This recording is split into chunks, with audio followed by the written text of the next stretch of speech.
Hey everyone, and welcome to the channel. So in front of us is the latest generation for the Chevrolet Camaro. This is the 2SS with the 1LE package.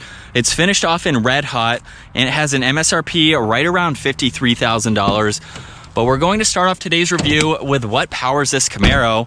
As part of the 1LE package, you get the black hood with the functional air inlets, of course, and underneath this hood is the 6.2 liter V8. This model is paired to the 10-speed automatic transmission. However, you can get the 6-speed manual. Either one pumps out 455 horsepower, 455 pound-feet of torque. Weighs in right around 3,500 pounds. It'll do 0 to 60 in 3.5 seconds. Top speed is right around 165 miles an hour, and with a 19-gallon fuel tank, you'll expect to see around 16 miles per gallon in the city and 24 out on the highway. So it's a pretty economical muscle car, if you want to call it that. You're not going to sacrifice too much MPG for those miles per gallon. But let's work our way to the exterior. The front splitter in the lower section is also a part of the 1LE package, and it just enhances the aggressive design for the front end. The Camaro has an aggressive look overall, even without the lower splitter. With the narrow upper grille, this also has LED headlights, DRLs, and turn signals. I love how they're incorporated into the grille itself. The SS badge is also there. This has DRLs in the lower section too, with functional air inlets. Hopefully you can see that there, to provide some better aerodynamics for this car, along with better cooling with the massive grille in the lower section. It's all finished off in gloss black with kind of more of a matte finish to the hood there, but everything flows nicely, gives it a really nice look with all of these lines.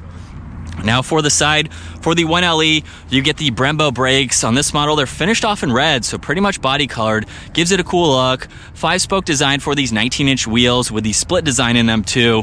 I think that is a really nice wheel option. They're about 12 inches wide.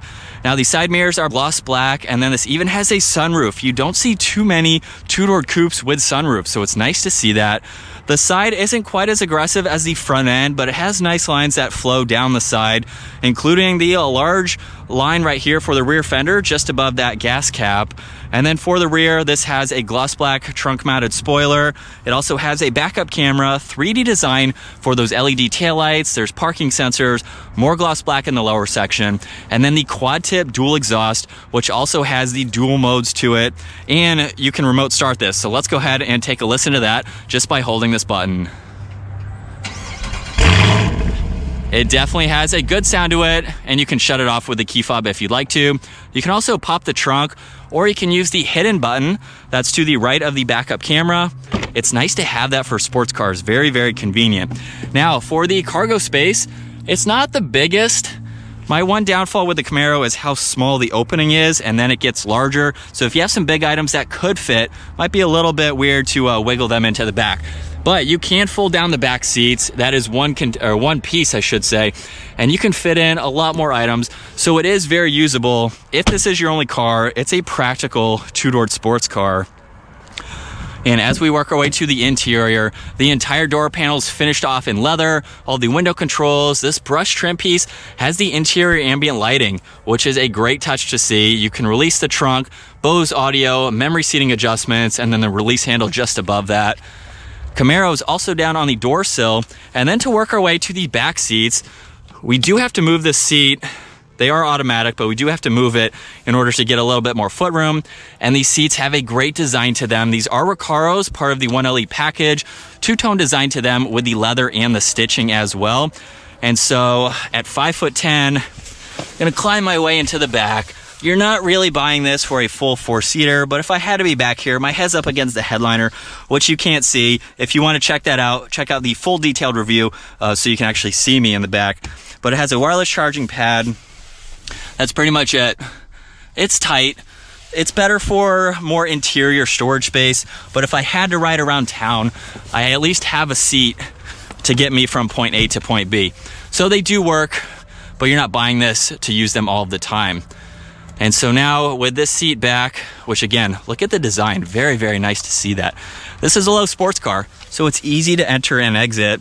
And then for this model, full alcantara on the steering wheel, which just looks so nice. SS badge is down below. Let's fire this back up though. There we go. For the gauge cluster, you'll see the tach on the left side, speedometer on that right side. You can also go through a lot of info right in the middle. So just by using these dials, there's quite a lot that you can look at. There's even launch control, and then phone, navigation, music, all of that is easy to look at. You can even go into the performance here and monitor some of the engine vitals as well as the battery voltage. So if you're tracking this, you know, you can look at the tires, see if they're warmed up yet. You can look at the electronic limited slip differential, which is part of the 1LE package, and some other vitals there. And then you have all of your general information, like your trip information.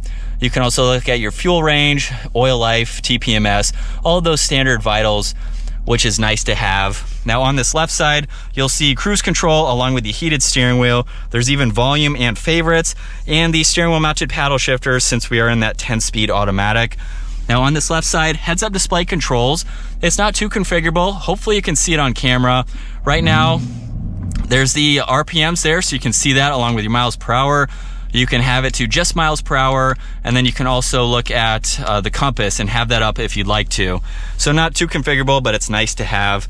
And then right in the middle here, we have this touchscreen system where you can go through a lot. You have the climate, the ambient lighting, so you can pick pretty much any color you'd like, which is neat to see. We have the heated and ventilated seats, which are on both sides down there. But then you can also look at the phone, navigation, Apple CarPlay, Android Auto. You can pull up the split screen there too.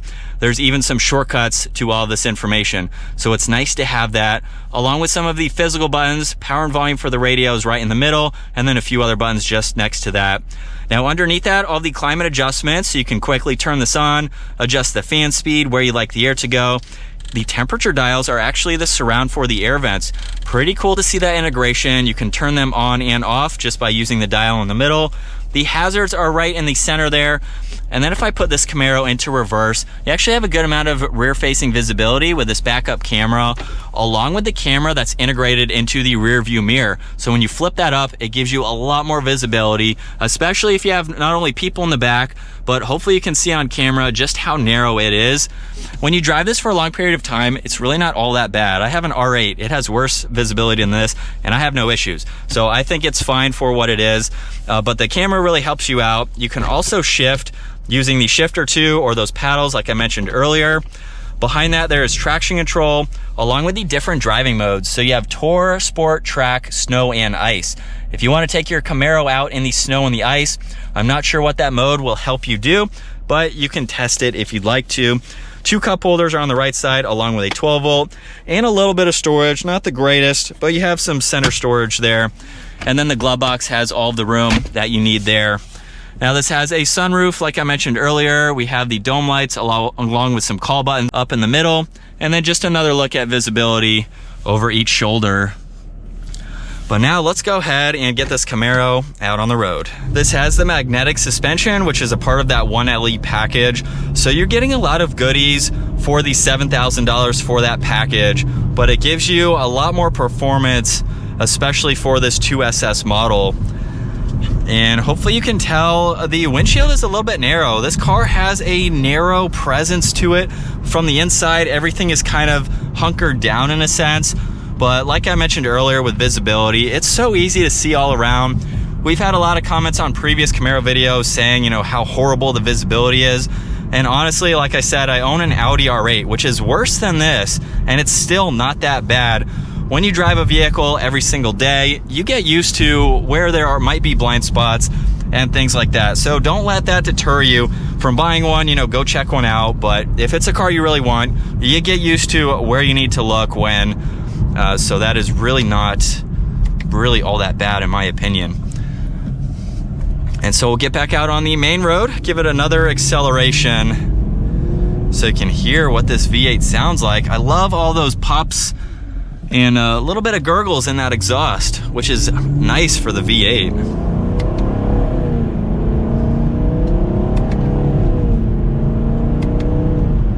Mild acceleration, and we are up to speed. I love all the leather down below too. It just has a nice design to it. There's some plastic in some spots, but for the most part, it's a good quality interior for what you're getting. So I think it's a good option, and I might have said this earlier, but I'm honestly thinking about getting a Camaro at some point. Even though I said I'm not the biggest Camaro fan, I think this would be a fun car to at least test out, get some ownership experience on it, and just see what it is like to own, because it is a popular vehicle just like the Mustang and the Challenger. And it'd be really cool just to get that ownership experience. I would go with the 6-speed manual though.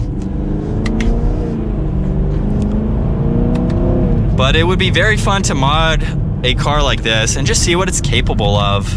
Smoking some tires and all of that. But I think that's gonna wrap it up for this walk around review and test drive behind the wheel of the latest generation Chevrolet Camaro. Once again, huge shout out to Randy Marion Chevrolet for providing this muscle car for me today. Check out their website, give this video a huge thumbs up if you enjoyed it, and smash that subscribe button so you don't miss out on our daily uploads. I will see you all in the next video.